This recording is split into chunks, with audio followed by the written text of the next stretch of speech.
안녕하세요. 강남연세 언어치료연구소 이상은입니다. 네, 오늘은 상호작용이 잘 안 되는 우리 아이들과 혹은 자폐 스펙트럼 진단을 받은 아이들과 어떻게 하면 조금 더 소통을 이끌어 볼 수 있는 방법으로 놀이를 해볼 수 있을까에 대한 내용을 함께 다뤄볼까 합니다.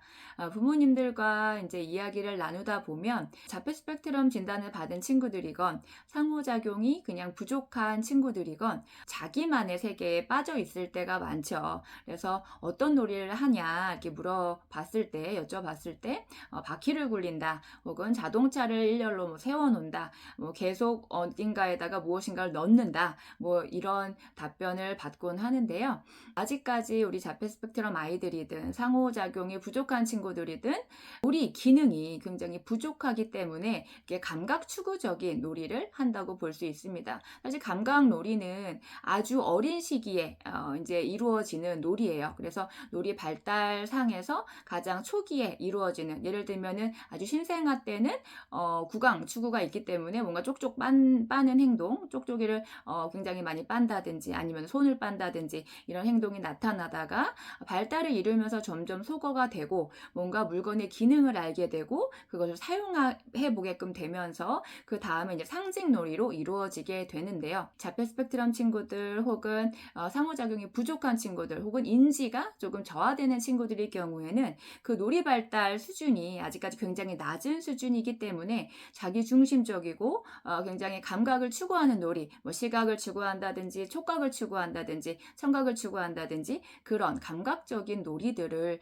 즐거워하기 때문에 다른 사람에게 전환을 해서 함께 논다든지 아니면 정말 상징 놀이로 이루어 나간다든지 스스로 그렇게 하는 것이 굉장히 부족합니다. 하지만 이런 모습을 보시고 어떤 부모님들께서는 아이가 너무 혼자서 잘 노네, 기특하다, 혹은 아이가 자동차를 정말 좋아하나 보다, 탐구하나 보다 이렇게 생각하시고 그냥 내버려 두시는 경우도 있거든요. 그런데 그렇게 하시면 안 되시고 엄마가 이제 상호작용을 이끌어주고 뭔가 같이 놀자는 제스처를 취하고 그랬는데도 엄마와 놀이는 별로 즐거워하지 않고 자기만의 세계에 너무 몰입하고 집중을 한다면 이것은 정말 유심히 봐야 되는 사인입니다. 그래서 이런 경우에는 자폐 스펙트럼 경우로 이제 발전되는 경우가 있기 때문에 굉장히 주의 깊게 봐야 하고 또한 더욱더 적극적으로 상호작용을 이끌어줄 필요가 있습니다.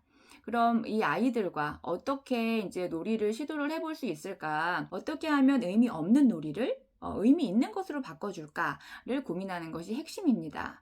어떻게 하면 좋을까요? 이 부분을 조금 알기 위해서는 놀이 발달이 어떻게 되어가는지에 대한 이해가 있으시면 훨씬 이해하기가 편하십니다. 그래서 아주 어린 유아 같은 경우에는 감각을 추구한다 그랬어요. 감각 놀이를 주로 합니다. 그 다음에 이제 발전되는 형태는 어떤 도구, 예를 들면은 자동차 같은 경우에도 자동차는 뭔가 길을 가는 어떤 도구잖아요. 그렇죠? 빗 같은 경우에 머리를 빗는 도구이고 칫솔 같은 경우는 장치를 하는 도구이고 숟가락은 밥을 떠서 먹는 도구잖아요. 이런 식으로 도구의 이용으로 넘어갈 수 있어야 돼요. 충분히 감각적인 행동을 한 다음에 그 다음에 조작적인 행동을 해보면서 원인과 결과를 알게 되고 그 다음부터는 이제 우리가 흔히 사용하는 도구들의 개념을 이해할 수 있어야 합니다. 그래서 이렇게 감각 추구를 하는 경우에 이것들을 의미 있는 것으로 바꿔줘야 하는데 그 도구가 가진 의미를 알 수 있게끔 도와주시면 되는 거예요.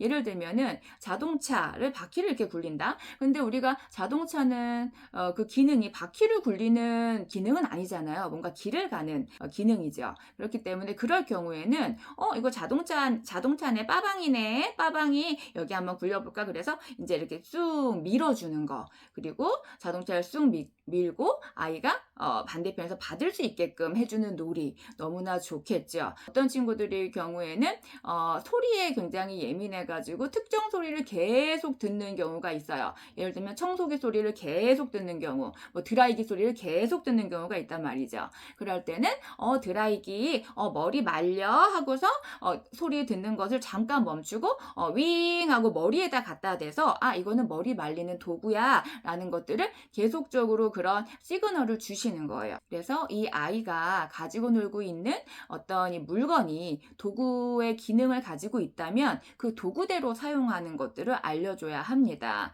그래서 뭐 모자 같은 경우에는 모자를 뭐 그 촉감이 좋아서 만지작 거린다. 그거는 머리에 쓰는 거 하고 이제 까꿍하고 머리에 쓰는 행동을 많이 보여주시고 아이한테도 써볼 수 있게끔 도와주시고 또 함께 쓰는 것도 거울을 보면서 또 보게 해주시면 좋고 또 부분을 가지고 놀이를 하고 있다면 그 전체의 기능을 알 수 있도록 도와주시는 것이 아주 효과적입니다. 그리고 이제 감각주구를 하니까 이 감각주구 하는 놀이들 완전히 놀잇감들 완전히 없애버려야 될까요? 이런 질문들 굉장히 많이 하세요. 없애는 것이 도움이 될 수도 있겠지만 저 같은 경우는 이 아이가 좋아하는 것이기 때문에 충분한 강화물이 될 수 있다고 생각을 합니다. 그래서 이것을 가지고 어떤 목표 행동을 정해서 이 강화물을 가지고 아이와 함께 놀이를 한다면 충분한 좋은 놀이가 될 수 있다고 생각을 하거든요. 예를 들면 이제 아이가 뭔가 계속 자동차 바퀴를 이제 굴려요. 아까 같은 경우에는 뭐 길을 만들어주고 이제 밀게끔 하고 아이가 받게끔 하고 뭐 통 속에도 넣어보고 통 속으로 들어가게끔 하고 이런 놀이도 할 수 있지만 그것이 잘 안 될 경우가 있잖아요. 그럴 때는 그럼 엄마랑 이거 짠 하고 바퀴 한번 굴려 이렇게 하는 것들. 그래서 안 하는 것보다야 뭔가 목표 활동. 엄마 눈 봐. 엄마 눈 한번 짠 보고 와 바퀴 굴려. 엄마랑 같이 굴려. 너 한번 굴려. 엄마 한번 굴려. 이렇게 하면 상호작용을 이끌어낼 수도 있는 거고 제스처를 짠 하고 박수를 치고서 한번 굴리자 하고 이제 굴릴 수도 있는 거고 아이가 가장 좋아하는 것은 제가 생각하기엔 정말 좋은 기회라고 생각해요. 뭔가 목표를 아이들한테 어떤 언어 목표든지 어떤 행동 목표든지 가르치기 위한 좋은 도구라고 생각을 하기 때문에 완전히 그거를 소거할 필요는 없고 어느 정도 아이와 상호작용을 이끌어낼 수 있는 정도의 어떤 강화물이라고 생각을 하신다면 그것을 이용해서 충분히 아이와 놀아보시는 것을 추천드립니다. 그래서 의미 없이 장난감을 가지고 노는 아이들 어떻게 하면 의미 있게 좀 연결을 시켜줄까에 대한 내용을 나눠봤는데요.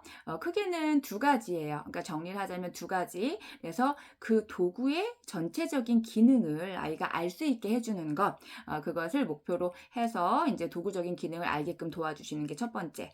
그리고 이게 좀 잘 안 되는 경우에는 이것을 이 도구, 아이가 감각추구를 하기 위해서 이제 많이 가지고 노는 이 도구들을 이용해서 장난감 혹은 도구를 어떤 강화물로 사용을 하시는 거예요. 그래서 상호작용을 이루는 기본적인 요소들 눈맞춤을 한다든지 아니면 엄마랑 짠 하이파이브를 한다든지 와 박수쳐 하고 이제 뭔가 제스처를 모방하게끔 한다든지 그렇게 했을 경우에 그것을 이용해서 한번 굴려 하고 같이 굴리는 거 한번 불빛 봐 하고 불빛 보는 거 그래서 강화물로 사용을 해 보셔도 좋겠습니다. 그래서 오늘도 아이와 즐겁게 상호작용하시고 노시면서 아이들 잘 발달하는 오늘 하루 되길 바랍니다. 감사합니다.